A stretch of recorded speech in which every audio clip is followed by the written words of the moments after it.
the right, got some F4s. We have to keep the F4s here until we get some of the Allied countries to no longer fly those aircraft. Also the B-1Bs on the right-hand side. The first one to come over was 056.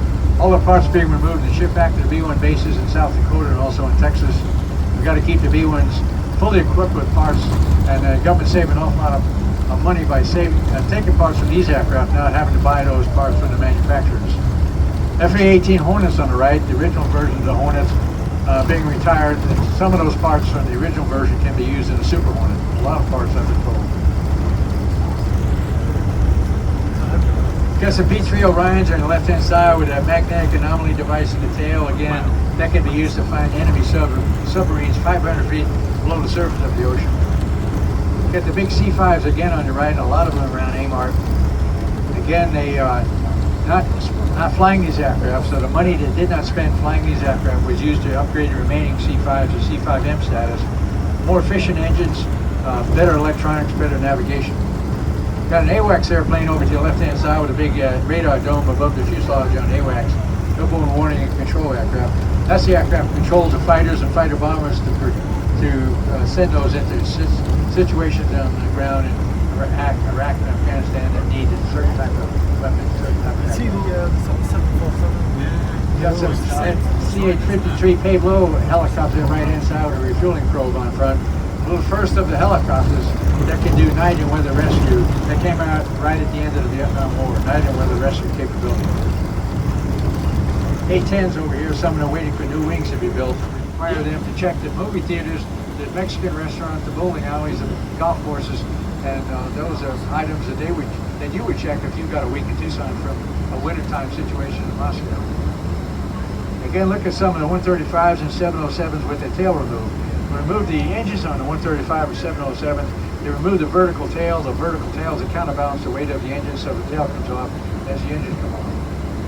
Again, those 707s bought by the Air Force as spare parts for the KC-135 tanker fleet. Boeing built the 707 airlines and 135 tankers at the same time.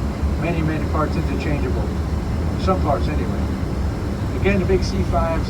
Look at the tail on the C5 here on the left-hand side.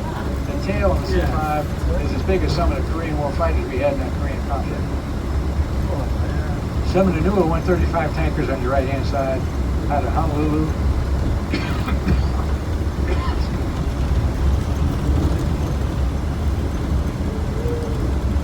Again, the AWACS airborne warning control system with the radar dome above the fuselage. Big hangars on the right-hand side. The Navy put those hangars there because the Navy was tired of removing parts from Navy aircraft in the hot sun. So they put the Navy aircraft over there, slide the hangar on top of it, and then come back a few hours later and remove the parts without burning their skin. Again, C-130s on the left. C-130 is still being built by the base in Georgia, the newer version of J models, much improved version of the original C-130s. Again, the FA-18 Hornets on the left, the original version of those. And again, the B-1Bs donating parts to the B-1 bases in South Dakota and also in Texas. Early version of the B-1s. We have around 4,000 aircraft here. The number goes up and down as aircraft get cut up or demoted or go back to fly. Red-tailed T-38s in your far left over there. Those are given to the South Korean Air Force for the pilot training program. They used up all the flying time until the engineering limit, could not fly anymore, had to be put on ships. Shipped back here over the ocean, and a few at a time they go to Holloman Air Force Base for major maintenance.